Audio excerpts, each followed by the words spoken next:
নমস্কার দর্শক বন্ধুরা, সহজ ভাষায় ধর্মকথার এই নতুন পর্বে আপনাদের সকলকে সুস্বাগতম।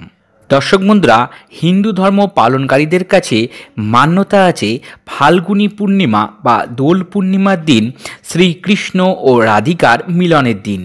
এই বিশেষ দিনটিতে ভগবান শ্রীকৃষ্ণ রাধা ও গোপীদের সঙ্গে অভিসারে মত্ত হয়েছিলেন। তাই এই দিনে রাধা গোবিন্দের পুজো করলে সকল মনস্কামনা পূর্ণ হয়।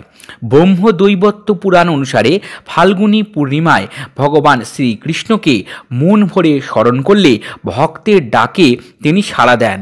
তাই এই তিথি বিশেষ শুভত্ব লাভ করে আসছে। সহজ ভাষায় ধর্মকথার আজকের পর্বে আমরা জেনে নেব এই বিশেষ দিনটিতে শ্রী রাধিকা ও শ্রীকৃষ্ণের বিভিন্ন রূপের পুজো আমরা কিভাবে বাড়িতে নিজেরাই সহজ উপায়ে এবং সহজ মন্ত্র দ্বারা সেরে নিতে পারি। এর সাথে সাথে আমরা সেই সমস্ত নিয়মগুলোও জেনে নেব যেগুলো এই বিশেষ দিনটিতে পালন করলে সাংসারিক সুখভোগ, ধনলাভ, শিক্ষালাভ পাওয়া যায়। অবশ্যই পর্বটি শেষ পর্যন্ত দেখবেন এই বিশেষ নিয়মগুলো জানতে হলে। দর্শক বন্ধুরা, আজকের এই ভিডিওটি কোনো পূর্ণাঙ্গ পুজো পদ্ধতির আলোচনা না। যদি আপনারা পূর্ণাঙ্গ রূপে রাধা কৃষ্ণের পুজো এই বিশেষ দিনটিতে করতে চান, তবে অবশ্যই কোনো সৎ ব্রাহ্মণের উপদেশ মতো এবং সৎ পুরোহিত দ্বারাই এই পুজো আপনারা করবেন। এটি শুধুমাত্র নিজেরা বাড়িতে সংক্ষিপ্ত আকারে, ছোট আকারে পুজো করার একটি বিষয় আলোচিত হচ্ছে। দর্শক বন্ধুরা, দোল পূর্ণিমার দিন সকালবেলা স্নান করে উঠে আপনারা শুদ্ধ বস্ত্র পরিহিত হয়ে আপনাদের নিজের ঠাকুর ঘরে প্রবেশ করবেন এবং ঠাকুর ঘরটিকে সুন্দরভাবে পরিষ্কার পরিচ্ছন্ন করে নেবেন এবং এই দিন সমস্ত বাড়িঘরই সুন্দরভাবে পরিপাটি করে পরিষ্কার পরিচ্ছন্ন করে নিতে হবে এবং সমস্ত জায়গায় অবশ্যই গঙ্গা জল ছিটিয়ে নিতে হবে। দর্শক বন্ধুরা, এরপরে আপনাদের বাড়ির সদর দরজায় আপনারা দুপাশে সিঁদুর এবং সর্ষের তেল দ্বারা মিশ্রিত করে স্বস্তিক চিহ্ন অঙ্কিত করে নিতে পারেন। দর্শক বন্ধুরা, এরপরে আমরা ঠাকুর ঘরে ভগবানের জন্য একটি আসন স্থাপন করে নেব। এই আসন স্থাপনের জন্য আপনাদের কোনো জল চৌকি বা কোনো উঁচু একটি আসনের প্রয়োজন পড়বে এবং ওর ওপরে আপনারা হলুদ রঙের কাপড় দিয়ে আসন স্থাপন করবেন। হলুদ রঙটি বিশেষভাবে ভগবানের অত্যন্ত প্রিয় একটি রঙ। এই রঙটি আপনারা এই ক্ষেত্রে আসন পাতার জন্য ব্যবহার করতে পারেন এবং আসনের ওপরে গোলাপ ফুল বা যে কোনো ফুল ছিটিয়ে দেবেন এবং একটু ধান দুব্য এবং ভগবানের জন্য তুলসী পাতা স্থাপন করে তার উপরে ভগবানের শ্রীবিগ্রহ আপনারা রাখবেন। দর্শক বন্ধুরা, পুজোর শুরুতে আপনারা একটু গঙ্গা জল ছিটিয়ে একটা শুদ্ধ আসন পেতে তার উপরে বসে পুজো শুরু করবেন। দর্শক বন্ধুরা, পুজোর শুরুতে একটু হাতে জল নিয়ে নমো বিষ্ণু নমো বিষ্ণু নমো বিষ্ণু বলে মাথার ওপরে একটু ছিটিয়ে নেবেন।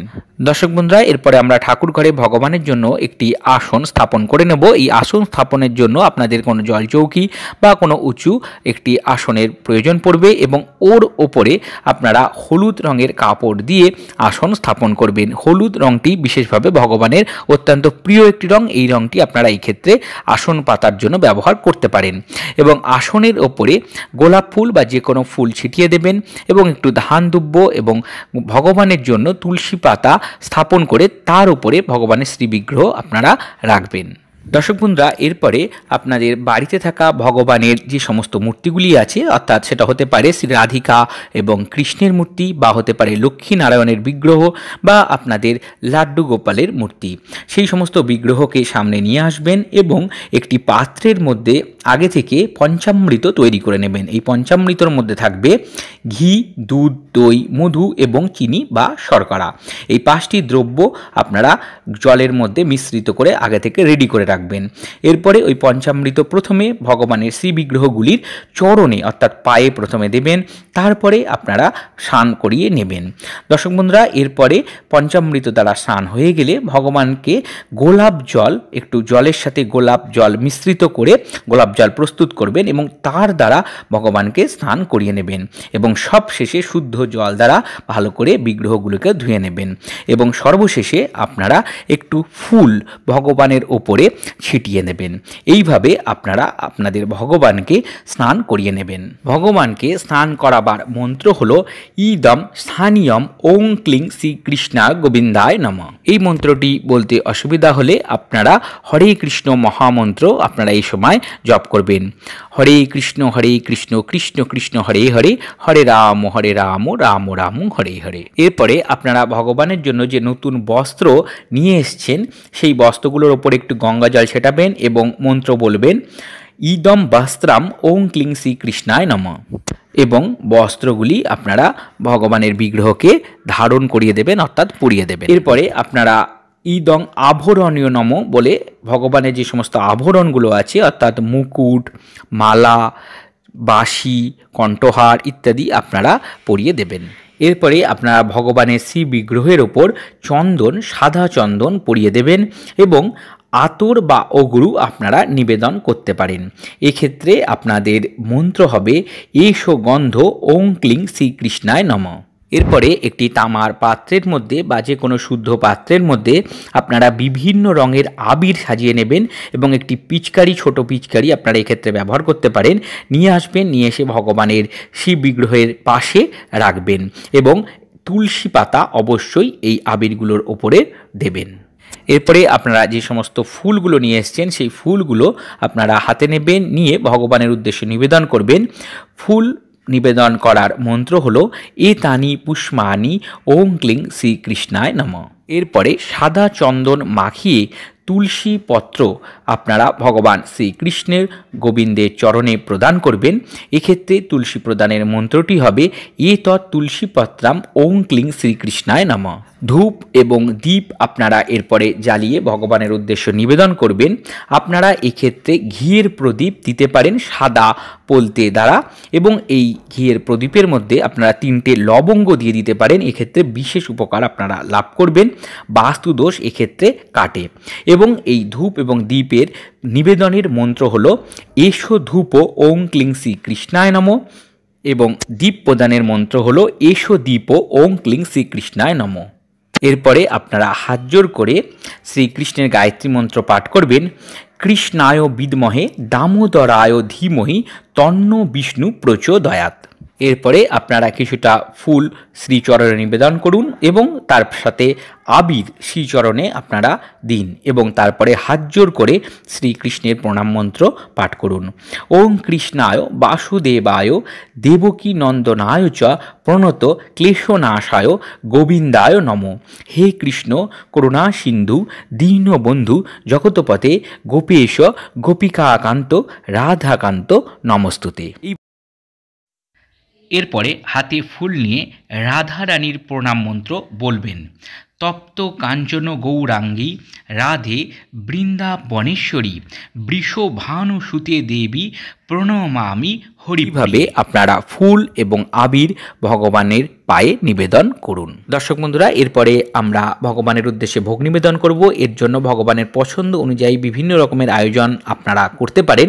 ভগবান মিষ্টি জাতীয় দ্রব্য, ভাজা জাতীয় দ্রব্য বিশেষভাবে পছন্দ করেন। এই ভাজা এবং মিষ্টি জাতীয় দ্রব্য আপনারা নিতে পারেন ভোগে, এবং তার সাথে খিচুড়ি প্রসাদ এবং আপনারা পুষ্পান্ন বা বিভিন্ন রকমের নিরামিষ যে সমস্ত আয়োজন হয়, তরকারি জাতীয় দ্রব্য, সেইগুলো আপনারা অবশ্যই প্রস্তুত করতে পারেন। পায়েস তৈরি করতে পারেন, আপনারা চাটনি তৈরি করতে পারেন। এই জাতীয় বিভিন্ন রকমের আয়োজন আপনারা ভগবানের উদ্দেশ্যে করতে পারেন, কিন্তু অবশ্যই প্রত্যেকটি ভোগের ওপরে আপনারা তুলসী পত্র অবশ্যই দেবেন এবং একটি জলের পাত্র নেবেন, অর্থাৎ জলের গ্লাস, এবং তার উপরেও অবশ্যই একটু কর্পূর এবং একটি তুলসী পাতা অবশ্যই দেবেন। এবং এরপরে আপনারা যে সমস্ত ভোগ আপনারা ভগবানের উদ্দেশ্যে প্রদান করছেন তার উপরে একটু পরিমাণের গঙ্গা জল ছিটিয়ে দেবেন এবং ফুল দেবেন, এবং যে মন্ত্রটি আমি বলছি সেই মন্ত্রটি ভোগ নিবেদনের মন্ত্র আপনারা উচ্চারণ করবেন। মন্ত্রটি হলো ইদম স্বঘৃত সোপকরণ অন্ন ব্যঞ্জন নৈবেদ্যম নম ওং ক্লিং শ্রীকৃষ্ণায় নম। এবং তারপরে আপনারা জলেও একটু পরিমাণের ফুল দিয়ে বলবেন ইদং পানীয় জলং নম ওং ক্লিং শ্রীকৃষ্ণায় নম। এরপরে আপনারা হরে কৃষ্ণ মহামন্ত্র অবশ্যই দুহাত তুলে জপ করবেন। হরে কৃষ্ণ কৃষ্ণ কৃষ্ণ হরে হরে, হরে রাম রাম রাম হরে হরে। এবং তারপরে আমরা শঙ্খ এবং উলুধ্বনি সহযোগে আরতি করব। ধূপ দীপ ধুনো দ্বারা আপনারা এই সময় ভগবানকে আরতি করবেন। দর্শক বন্ধুরা, আবিরের রং অনুযায়ী কিছু বিশেষ বৈশিষ্ট্য আছে। বলা হয় গোলাপি আবির ভগবানের চরণে প্রদান করলে আর্থিক উন্নতি লাভ হয়, নীল আবির প্রদান করলে কর্মের দিক থেকে উন্নতি লাভ হয়, এবং হলুদ আবির প্রদান করলে শিক্ষাক্ষেত্রে উন্নতি হয়, এবং স্বাস্থ্য যারা ভালো রাখতে চান তারা ভগবানের শ্রীচরণে লাল আবির প্রদান করবেন। দর্শক বন্ধুরা, দোল পূর্ণিমার দিনে সন্ধেবেলা চন্দ্র দর্শনের বিশেষ উপযোগিতা আছে। এই দিন অবশ্যই সন্ধেবেলা পূর্ণ চন্দ্র উদয় হলে অবশ্যই চন্দ্র দর্শন করুন।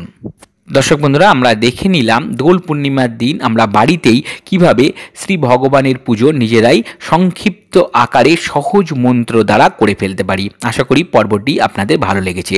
যদি ভালো লেগে থাকে অবশ্যই একটি লাইক দ্বারা আমাদের উৎসাহিত করুন। আর সহজ ভাষায় ধর্মকথায় এরকম আরও পর্ব পেতে সহজ ভাষায় ধর্মকথাকে সাবস্ক্রাইব করুন, পাশে থাকা বেল বাটনটি ক্লিক করে দিন। পর্বটা বন্ধুদের সাথে শেয়ার করুন, সকলকে জানতে সাহায্য করুন। আর আমাদের ফেসবুক পেজ সহজ ভাষায় ধর্মকথা, ওখানে হিন্দু ধর্মশাস্ত্রের বিভিন্ন বিষয়গুলি নিয়মিত আলোচনা হয়ে থাকে। ফেসবুক পেজটিকে একটি লাইক দিয়ে রাখুন। আশা করি ফেসবুক পেজটিও আপনাদের যথেষ্ট ভালো লাগবে। আশা করি সকলের ওপর শ্রীকৃষ্ণ রাধা গোবিন্দর কৃপা আশীর্বাদ সদাই বর্ষিত হবে এই শুভকামনা নিয়ে, এবং আসন্ন দোল উৎসবের অগ্রিম শুভেচ্ছা অভিনন্দন সহ আজকের মতন বিদায় নিচ্ছি। নমস্কার।